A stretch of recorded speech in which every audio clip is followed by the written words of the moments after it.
तो ये भगवान इस श्लोक में अर्जुन को क्या कह रहे हैं? अर्जुन से कह रहे हैं स्वभाव जैन कौन के न बद्धा स्वयं कर्मणा, तुम अपने स्वाभाविक कर्म से बंधे हुए हो, इसलिए कर तुम नेच्छसि अन्मोहात, जिस कर्म को तुम मोह के कारण नहीं करना चाहते हो, करेच्छसि अवशोभतः, उस कर्म को तुम बेवश होकर करोगे। अर्जुन युद्ध नहीं करना चाहते हैं, तो भगवान क्या कह रहे हैं कि तुम युद्ध तो नहीं करना चाहते हो, क्यों? मोह के कारण युद्ध नहीं करना चाहते हो कि मेरे कुटुंबी हैं, लेकिन तुम विवश होकर युद्ध करोगे, क्यों? क्षत्रिय स्वभाव से बंधे हो, है ना। तो यहाँ पर हम सुनेंगे, आप लोग बड़े ध्यान से सुने। यहाँ पर श्री कृष्ण कह रहे हैं कि हे अर्जुन, तुम क्षत्रिय स्वभाव से बंधे हुए हो। कौन सा स्वभाव है? क्षत्रिय स्वभाव।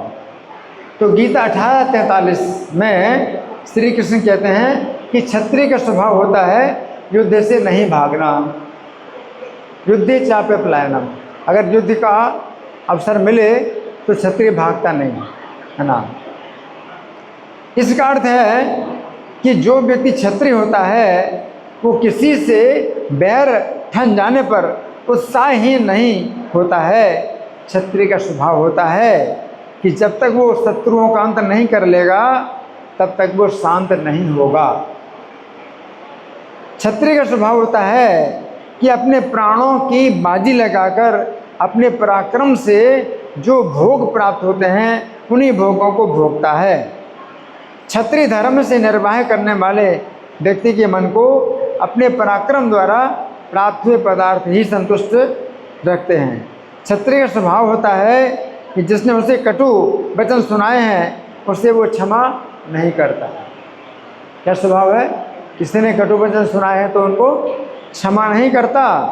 क्षत्रिय का स्वभाव होता है कि कैसी भी आपत्ति क्यों न आए वो कभी भयभीत या घबराता नहीं है। यदि उसे डर होता है तो भी वह डरे हुए के समान व्यवहार नहीं करता है। ये क्षत्रिय का स्वभाव है। तो यहाँ पर श्री कृष्ण कह रहे हैं कि हे अर्जुन, तुम अपने क्षत्रिय स्वभाव से बंधे हुए हो। भागवत के 4 स्कंद में अध्याय संख्या 8 में वर्णन आता है कि जिस समय नारद जी को पता चला,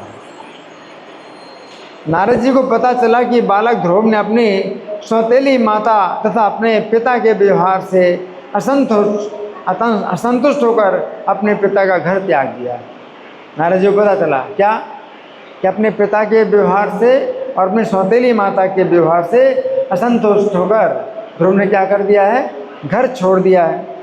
उस समय उन्होंने उस बालक के सिर पर अपना हाथ रखते हुए अपने मन में ये बात कही, अहो क्षत्रिय के अंदर कैसा तेज होता है, क्षत्रिय के अंदर कैसा तेज होता है। ये लोग अपमान को सहन नहीं कर सकते हैं, ये लोग अपमान को सहन नहीं कर सकते हैं। ये बालक होते हुए भी क्षत्रिय स्वभाव के कारण अपने सौतेली माता के कटु वचनों को अपने हृदय में धारण कर रहा है। भागवत 4:8-24 के तात्पर्य में श्रील प्रभुपाद लिखते हैं, क्षत्रियों के लक्षणों का वर्णन भगवत गीता में किया गया है। उनके अंदर महत्वपूर्ण 2 लक्षण हैं। पहला आत्मसम्मान और दूसरा युद्ध भूमि में पीठ ना दिखाना।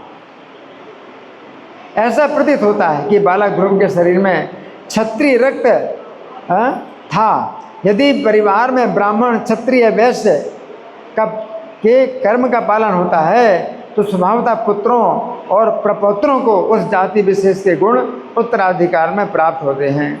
अतः वैदिक पद्धति में संस्कारों का दृढ़ता से पालन किया जाता है। उस समय नारद जी ने बालक के क्षत्रिय स्वभाव की परीक्षा लेने के लिए उससे ये बात कही। नारद जी ने परीक्षा ली बालक की, किसका क्षत्रिय स्वभाव है। तो बालक से ये कहा, हे बालक, अभी तो तुम छोटी अवस्था के हो, ऐसी अवस्था में तो बालकों की खेल में आसक्ति होती है, तुम्हें तो अपने सम्मान और अपमान का विचार नहीं होना चाहिए। नारद जी ने कहा, क्या कहा? नारद जी ने ध्रुव से क्या कहा? हाँ, ये कहा कि तुम अभी छोटी अवस्था के हो। ऐसी अवस्था में बालकों की खेल में आसक्ति होती है। ये तुम्हारे दिन खेलने के हैं। तुम्हें तो अपने सम्मान अपमान का विचार नहीं होना चाहिए। तुम अपने कर्मों के अनुसार सुख और दुख भोगते हुए अपने ही घर में रहो और भाग्य के अनुसार प्राप्त हुए सुखों तथा दुखों में संतुष्ट रहो। उस समय बालक ध्रुव ने अपनी स्थिति का वर्णन करते हुए नारद जी से कहा कि हे मुनीश्वर, आपकी शिक्षा तो बहुत अच्छी है, परंतु क्षत्रिय स्वभाव होने के कारण आपकी शिक्षा मेरे हृदय में टिक नहीं पा रही है। किसने कहा है? ध्रुव ने कहा। क्या कहा? कि आपकी शिक्षा तो बहुत अच्छी है, परंतु मेरे हृदय में टिक नहीं पा रही। क्यों? मेरा स्वभाव कैसा है? क्षत्रिय का है। मैं आपके उपदेश को ना मानने की धृष्टता अवश्य कर रहा हूँ, परंतु इसमें मेरा दोष नहीं। ये तो क्षत्रिय स्वभाव के कारण है। मेरी माता सुरुचि ने अपने कटु वचनों से मेरे हृदय को छत विक्षत कर दिया है। किसने? मेरी सौतेली माता ने अपने कटु वचनों से मेरे हृदय को छत विक्षत कर दिया है। अतः आपकी महत्वपूर्ण शिक्षा मेरे हृदय में टिक नहीं पाती है। तो भागवत 4:8-36 के तात्पर्य में श्रील प्रभुपाद लिखते हैं, बालक ध्रुव ने नारद जी को बता दिया कि 4 प्रकार के मानवीय स्वभाव होते हैं। ब्राह्मण का स्वभाव, क्षत्रिय का स्वभाव, वैश्य का स्वभाव और शूद्र का स्वभाव। नारद मुनि ने जिस आध्यात्मिक शिक्षा का प्रतिपादन किया था वो ब्राह्मण स्वभाव के अनुकूल भले ही रही हो, किंतु क्षत्रिय स्वभाव के अनुकूल न थी। ध्रुव ने स्पष्ट रूप से स्वीकार किया कि उसमें ब्राह्मण जैसी विनयशीलता नहीं है। क्षत्रिय ने, बालक ध्रुव ने क्या कहा कि मेरे अंदर ब्राह्मण की जैसी सहनशीलता नहीं है, अतः वो नारद मुनि की शिक्षा को स्वीकार नहीं कर सकता है। तो यहाँ पर श्री कृष्ण कह रहे हैं कि हे अर्जुन, तुम अपने क्षत्रिय स्वभाव से बंधे हो, अतः तुम शत्रुओं की ओर से अपने युद्ध के लिए ललकार को सहन नहीं करोगे और तुम युद्ध में लग जाओ। अगर अभी तुम प्रतिज्ञा करते हो मैं युद्ध नहीं करूँगा और आगे चल करके वो लोग तुम्हारे सामने आएंगे, अच्छा अर्जुन अब डर गए, अब तुमको कुटुंबिक याद आ रही है, हैं? अब तुम जो है डरे हुए हो। तो अर्जुन क्या कहेंगे? क्या कहा? मैं डरा हुआ हूँ, दिखाता हूँ अभी अपना पराक्रम, युद्ध में लग जाएंगे, है ना। तो यहाँ पर श्री कृष्ण कह रहे हैं कि हे अर्जुन, यद्यपि ये युद्ध तुम्हारे लिए स्वाभाविक है, परंतु तुम इस युद्ध को मोह के कारण नहीं करना चाहते हो। किसके कारण? मोह के कारण। इस युद्ध को तुम मोह के कारण नहीं करना चाहते हो। तो यहाँ पर श्री कृष्ण मोह शत्रु की बात कर रहे हैं। कौन सा शत्रु है? मोह शत्रु।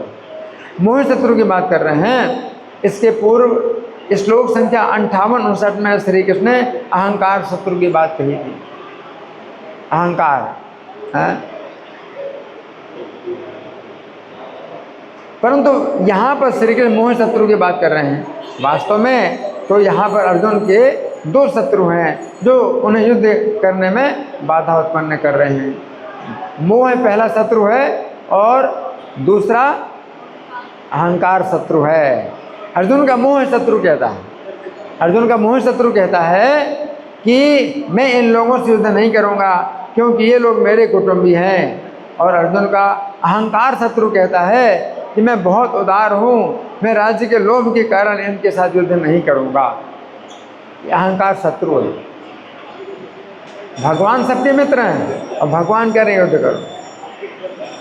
अर्जुन के अंदर मोह शत्रु कह रहा है ना ना युद्ध नहीं करना, युद्ध नहीं करोगा।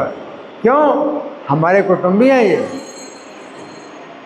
और अहंकार शत्रु कहता है नहीं युद्ध नहीं करूँगा मैं। क्यों? मैं बहुत शुद्ध हूँ, मैं बड़ा उदार हूँ, मैं लोभी नहीं हूँ, मैं क्यों युद्ध करूँ। तो अहंकार शत्रु कहता है मैं बहुत अच्छा हूँ, हाँ ये मेरे साथ में जितना न्याय करें मैं इनके साथ अन्याय नहीं करूँगा, मैं युद्ध नहीं करूँगा। अहंकार शत्रु। एक तरफ भगवान श्री कृष्ण है जो सबके हितकारी हैं, सबके मित्र हैं, तो अर्जुन उनकी बात ना सुन करके अपने अहंकार की बात सुनते हैं या अपने मोह की बात सुनते हैं। तो ये अंतर है। तो भगवान कहते हैं कि इस युद्ध को तुम विवश होकर करोगे। हैं? तो यहाँ पर श्री कृष्ण कह रहे हैं कि यदि अर्जुन श्री कृष्ण की आज्ञा के अनुसार युद्ध नहीं करेंगे तो श्री कृष्ण की माया शक्ति जिसके द्वारा अर्जुन पहले से बंधे हुए हैं, अर्जुन को बलपूर्वक युद्ध में लगा देगी। भगवान की माया शक्ति। ऐसी स्थिति में अर्जुन को इस बात का गौरव नहीं प्राप्त होगा कि उन्होंने श्री कृष्ण के आदेश का पालन नहीं किया। नहीं, जिस प्रकार यदि कोई व्यक्ति सरकार के नियमों के अनुसार कार्य नहीं करता है तो सरकार उसे जेल में रखती है और उसी सरकार के नियमों का इस प्रकार पालन करना ही होता है। परंतु उसके साथ सरकार के संबंध अच्छे नहीं होते। उसी प्रकार यदि हम श्री कृष्ण के आदेश के अनुसार कार्य नहीं करते हैं तो उनकी माया हमें कार्य में लगाती है, परंतु इस प्रकार श्री कृष्ण हमारे ऊपर प्रसन्न नहीं होते। अब माया से जो है काम कराएंगे भगवान कि तुम भगवान की बात नहीं मानते, तो माया बलपूर्वक आपसे काम कराएगी, लेकिन आपको इसका फल नहीं प्राप्त होगा क्योंकि कृष्ण ने आपको छोड़ दिया। जैसा चाहो वैसा करो, मुझे कोई मतलब नहीं।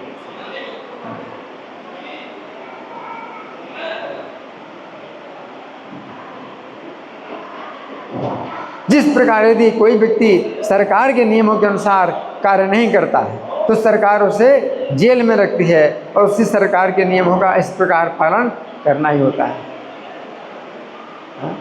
जेल में आप जाएंगे हैं और फिर सरकार के नियम का पालन करेंगे, लेकिन इसमें आपको अब अच्छे संबंध नहीं है सरकार के। क्यों? क्योंकि आप नहीं करना चाहते, इसलिए जेल में आपको रखा गया है बलपूर्वक कार्य कराने के लिए। लेकिन अच्छे संबंध कब बनते हैं सरकार के?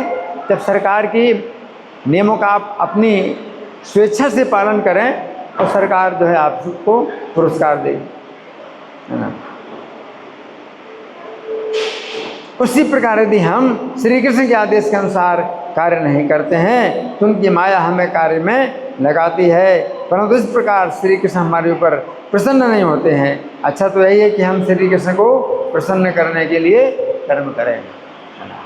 यहाँ पर क्या बताया गया है कि अगर आप शासन प्रशासन के आदेश के अनुसार कार्य नहीं करते हैं तो आपको जेल के अंदर डाल दिया जाएगा और प्रशासन के अनुसार ही आपको कार्य करना पड़ेगा। उसी प्रकार से भगवान की माया, भगवान की जो माया शक्ति है वो तब काम करती है जब भगवान के नियमों का आप नहीं पालन करते। माया शक्ति आपको विवश होकर के आपको नचाएगी, लेकिन आपको अब कृष्ण के द्वारा नचाने का जो है आपको लाभ नहीं मिलेगा। अगर कृष्ण आपको नचाते हैं तो आपको जो है बहुत बड़ी संपत्ति मिलने वाली है, कृष्ण की सेवा में आप नाचें। लेकिन अगर आप कृष्ण के आदेश के अनुसार नहीं नाचेंगे तो माया आपको नचाएगी। तो हर व्यक्ति इस संसार में माया के द्वारा नाच रहा है, माया के द्वारा नाच रहा है। अगर कृष्ण के आदेश के अनुसार आप तैयार हो जाते हैं नाचने के लिए तो भगवान प्रसन्न होंगे, आपको परिश्रम ही नहीं होगा, भगवान प्रसन्न होंगे। तो यहाँ पर यही है, भगवान कहते हैं कि तुम विवश होकर करोगे उस कार्य को जिसको तुम मोह के कारण करना नहीं चाहते। तो कौन सा कार्य है अर्जुन जो करना नहीं चाहते? भगवान कहते तुम्हें करना पड़ेगा युद्ध। अर्जुन युद्ध नहीं करना चाहते हैं। इसमें कौन शत्रु है जो युद्ध करने में उनको रोक रहा है? कौन सा शत्रु है अर्जुन का? कौन सा शत्रु? मोह है। मोह का मतलब क्या है? ये मेरे कुटुंबी हैं। हाँ, ये मेरे कुटुंबी, मैं इनको नहीं मारना चाहता। कुटुंबी नहीं होते तो मारता, कुटुंबी हैं तो मैं इनको नहीं मारना चाहता। ये मोह के कारण। और अहंकार अहंकार भी अर्जुन का है जो युद्ध करने में मना कर रहा है। उसमें अहंकार का क्या मतलब है? अर्जुन के अंदर अहंकार है, इसका क्या मतलब? हाँ, मैं बहुत उदार हूँ और ये लोग मेरे साथ अन्याय कर रहे हैं तो मैं इनके साथ अन्याय नहीं करूँगा और मैं जो है इनको जो है क्षमा करता हूँ, मैं जो है इनको जो है माफ़ करता हूँ, जो मर्जी हो सो करें, मैं जो है युद्ध नहीं करूँगा, मैं बहुत अच्छा हूँ। इस तरह से भगवान अच्छों के लिए अच्छे हैं और बुरों के लिए बुरे हैं। भगवान जो है पृथ्वी का भार उतारना चाहते हैं तो भगवान चाहते हैं कौन से लोग हैं जो गलत लोग हैं, ये अवांछित तत्व हैं, तो इनको जो है ख़त्म होना चाहिए, नष्ट होना चाहिए। तो भगवान जो है इस तरह से सोचते हैं, अर्जुन की तरह भगवान नहीं सोचते हैं, भगवान अपनी तरह सोचते हैं, है ना। धन्यवाद। ग्रंथराज श्रीमद् भगवद गीता की जय, श्रील प्रभुपाद की जय। हरे कृष्ण।